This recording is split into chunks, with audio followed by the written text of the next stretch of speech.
বিরিয়ানি তো অনেক রকমভাবে খেয়েছেন। আজকে না হয় আমার রেসিপিটা ট্রাই করে দেখেন। আসলে এটা আমার রেসিপি না, আমার আফুর রেসিপি। আজকে বিরিয়ানি বানাচ্ছিল আমার আফু।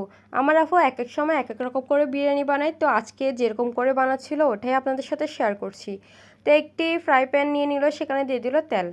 তেলগুলো গরম হয়ে গেলে সেখানে দিয়ে দিবে পেঁয়াজ বাটা, আদা বাটা, রসুন বাটা, জিরা বাটা, ধনে গুঁড়ি, তারপর হচ্ছে বিভিন্ন রকমের মশলা বাটা একসাথে। সাথে দিয়ে দিল হলুদ গুঁড়ি আর দিয়ে দিল জিরা, লবঙ্গ, দারচিনি সব কিছু। কিছুক্ষণ পরে আফু হলুদ গুঁড়ি অ্যাড করে দিচ্ছে। হলুদ নাকি প্রথমে কম হয়েছিল, তাই আবারও দিয়ে দিল। সাথে দিয়ে দিচ্ছে মরিচ বাটা। বিরিয়ানিতে কিন্তু মরিচ কম করে দেয় আফু, কেন জানি না, তবে আফুর এই রান্নাটা কিন্তু অনেক বেশি মজা হয়। আফু কিন্তু খুবই কম করে দিয়েছে বিরিয়ানির মধ্যে মরিচ। মরিচ বাটাগুলোকে ভালো করে নেড়ে চেড়ে সামান্য পরিমাণ পানি দিয়ে এই মশলাগুলোকে একদম ভালো করে কষিয়ে নিব। যেহেতু মশলাগুলো পুড়ে যাবে তাই আপু পানি দিয়েছে। আপনারা যদি চান তেলের মধ্যেও মশলাগুলো ভালো করে কষিয়ে নিতে পারেন। এগুলোকে ভালো করে নেড়েচেড়ে একদম কষিয়ে নিয়ে তারপর সেখানে দিয়ে দিবে ছোট ছোট মাংসের পিস। মাংসগুলো ছোট ছোট করেছে যাতে বিরিয়ানি খাওয়ার সময় প্রতি বাইটে বাইটে মাংস পড়ে। এই জন্য আপু ছোট করে দিয়েছে। আপনারা চাইলে বড় বড় করেও দিতে পারেন, তবে ছোট করে দিলে খেতে বেশি মজা হয়, তাই আপু ছোট করে দিয়েছে। তারপরে এগুলোকে ভালো করে নেড়ে চেড়ে এখানে দিয়ে দিল গরম পানি। আপনারা চাইলে নর্মাল পানিও ব্যবহার করতে পারেন, তবে আফু তাড়াতাড়ি হয়ে যাওয়ার জন্য একটু গরম পানি ব্যবহার করেছে। গরম পানি দেওয়ার পর নেড়ে চেড়ে ঢাকনা দিয়ে দিল যাতে এগুলো ভালো করে সিদ্ধ হয়ে যায়। কিছুক্ষণ পর ঢাকনা খুলে মাংসগুলো চেক করে নিচ্ছিল সিদ্ধ হয়েছে কিনা। মাংসগুলো পারফেক্টলি সিদ্ধ হয় নাই, তাই আপু আবারও ভালো করে নেড়ে চেড়ে এগুলোকে সিদ্ধ করে নিচ্ছিল।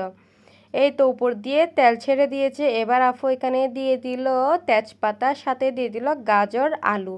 যেহেতু এই গাজর আলুগুলো সিদ্ধ হতে একটু সময় লাগবে তাই একটু আগেভাগেই দিয়ে দিল।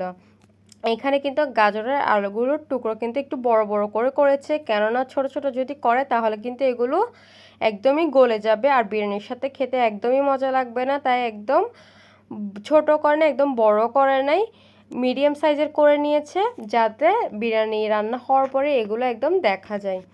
তারপর এগুলোকে নিয়ে নেড়েচেড়ে ঢাকনা দিয়ে দিল যাতে এগুলো প্রায় 40% সিদ্ধ হয়ে যায়। গাজরগুলো 40% সিদ্ধ হয়ে গেলে সেখানে দিয়ে দিবে চাল আর পানি। এগুলোকে ভালো করে নেড়েচেড়ে চালগুলো হালকা ফুটে গেলে সেখানে দিয়ে দিবে একটা পলিথিন আর উপর দিয়ে দিয়ে দিবে ঢাকনা, যাতে ভাপে ভাপে চালগুলো একদম ঝরঝরে হয়। এভাবে রান্না করলে কিন্তু চালগুলো একদম ঝরঝরে হবে, খিচুড়িটা একদম ভর্তা হবে না।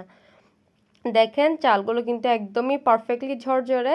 আফু এগুলোকে ভালো করে নেড়ে চেড়ে দিচ্ছিল যাতে উপরেগুলো ভালো করে সিদ্ধ হয়ে যায়। নিচেরগুলো উপরে তুলে দিচ্ছিল আর উপরেগুলো নিচে নামিয়ে দিচ্ছিল যাতে সব দিক দিয়ে একদম পারফেক্টলি সিদ্ধ হয়ে যায় আর একদম ঝরঝরে টাইপের হয়ে যায়। এই তো রেডি আমাদের বিরিয়ানি। এখন আফু আবারও প্লাস্টিক দিয়ে ঢাকনা দিয়ে দিচ্ছে যাতে ভালো করে রান্না হয়ে যায়।